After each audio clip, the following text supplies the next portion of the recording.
ఈరోజు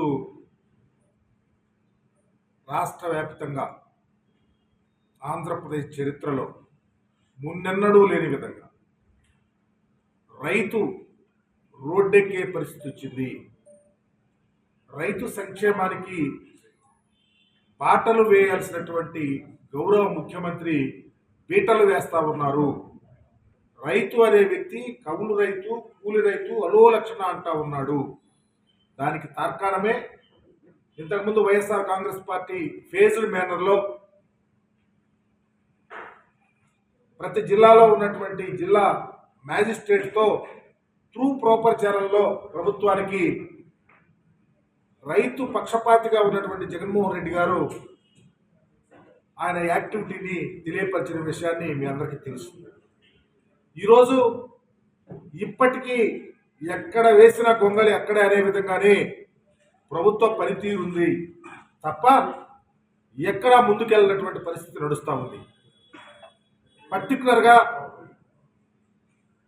జగన్మోహన్ రెడ్డి గారు ప్రప్రథమంగా గుంటూరు మిర్చి యార్డుకు వచ్చినప్పుడు మిర్చి రైతుల సమస్య మీద ప్రజలు తండోపతండోలుగా వారికి దృష్టికి అనేక సమస్యలు తీసుకొస్తే వెంటనే స్పందించినటువంటి గౌరవ ముఖ్యమంత్రి గారు భారతదేశ ప్రభుత్వానికి, భారతదేశంలో ఉన్న సంబంధిత మంత్రి గారికి ఒక ఉత్తరం రాసి చేతులు దులుపుకున్న పరిస్థితి గమనించమని అడుగుతా ఉన్నాను. ఎందుకంటే 11,781 రూపాయలు ఇచ్చేస్తాం మద్దతు ధర అన్నారు.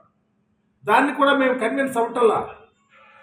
సరే, అది కూడా ఈ రోజుకి మాటలే మూటలు కట్టినే తప్ప ఎక్కడ ఫలప్రదంగా రైతుకి చేరటల్లా. ఈరోజు ఈ పత్రికా సమావేశానికి ముఖ్య కారణం బాపట్ల జిల్లాలో రైతులు గిట్టుబాటు ధర లేక,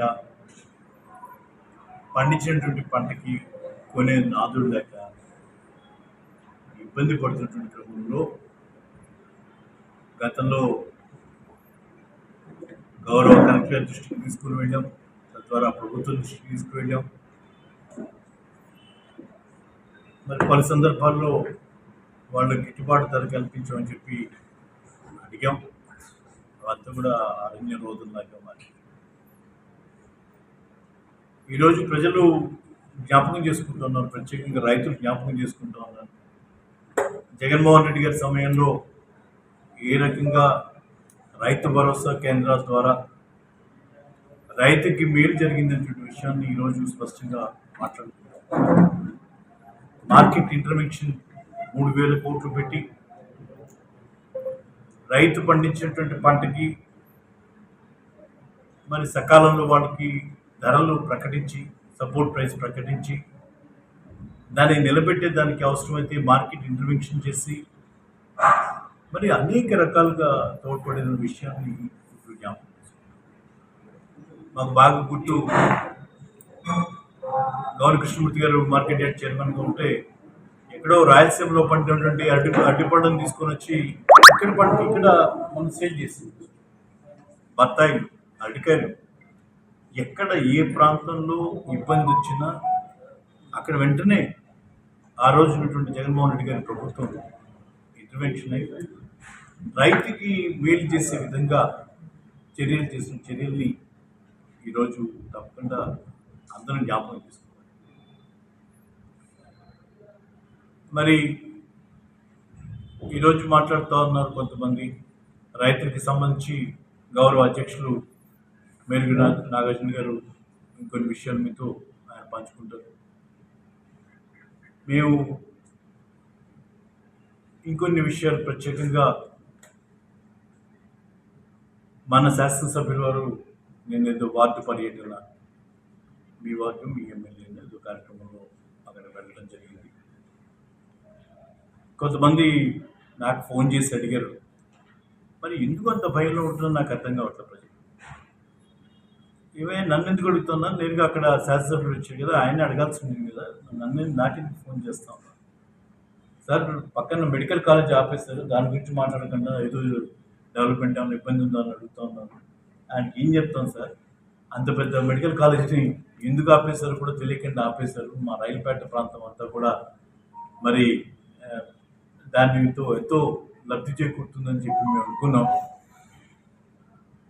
అది ప్రభుత్వం ఉంది కదా, ఏ ప్రభుత్వం వచ్చిందో అది చేస్తుంది అనేటువంటి కొంత ధీమాతోనే నేను తెలుగుదేశం పార్టీకి ఓట్లు వేసాం. ఈరోజు తీరా చూస్తే సంవత్సరం అవుతా ఉంది మెడికల్ కాలేజ్ని పూర్తిగా పెట్టేసిన కంచి మెటీరియల్ కూడా తోలుకెళ్ళిపోతా ఉంటే మాకు చాలా బాధ వేసింది అని నాతో చెప్పుకుంటాం. సరే వారి ఆ పాదయాత్రలో అటు ఇటు తిరుగుతూ ఆ తిరిగిన రోడ్డు మనం వేసిన రోడ్డే, ఆ ట్రైన్ లేదు నీళ్లు పోలేదని ఈరోజు చెప్తా ఉంటే ఆ రోజు కూడా మనం చెప్పేవాళ్ళని ఇంకొక గజం స్థలం ఇవ్వండి, ఆ కాలం కొంచెం పెద్దగా చేస్తే కానీ పోదని. అంతకుముందు వేసినటువంటి ట్రైన్లో అది చిన్న ట్రైన్ 6 అంగుళాల ట్రైన్ ఉండటం వల్ల మాట్లాడితే పూడుకుపోతూ ఉంటుంది. తర్వాత కొంచెం పెద్ద ట్రైన్ కడతామని ఆ రోజే అడిగాం. ఏదైనా అవకాశం ఉంటే ఖచ్చితంగా నేను కూడా మళ్ళీ ఒకసారి ప్రజల తరఫున అడుగుతా ఉన్నాను. తప్పకుండా హైదరాబాద్లో ఆ ట్రైన్ని కొంచెం పెద్దగా చేయడానికి ప్రజల సహకారం తీసుకొని చేస్తే మంచిది అనేటువంటి విషయం తెలియజేస్తూ, ప్రధానంగా అక్కడ మనం చూడాల్సిందల్లా ఆ ప్రాంత అభివృద్ధి గురించి, ప్రత్యేకంగా బాపట్ల అభివృద్ధి గురించి.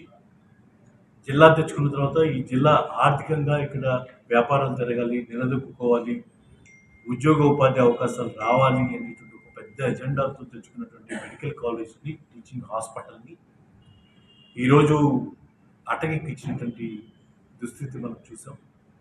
ఖచ్చితంగా రైల్పేటలో ప్రత్యేకంగా వెళ్ళినప్పుడు అక్కడ ప్రజలు తప్పకుండా ఆ విషయాన్ని గౌరవ శాసనసభ్యుని మీరు గట్టిగా అడిగే మరి ఆ ఒత్తిడి తెచ్చినటువంటి కార్యక్రమం కూడా బాపట్ల ప్రజలు అందరూ చేయాలి. దాంతోపాటు ప్రత్యేకంగా రైల్పేట వాళ్ళు ఇంకొంచెం ఎక్కువ బాధ్యత ఉంది వాళ్ళ మీద అనేటువంటి విషయాన్ని కూడా సందర్భంగా గుర్తు చేయదలుచుకున్నాను.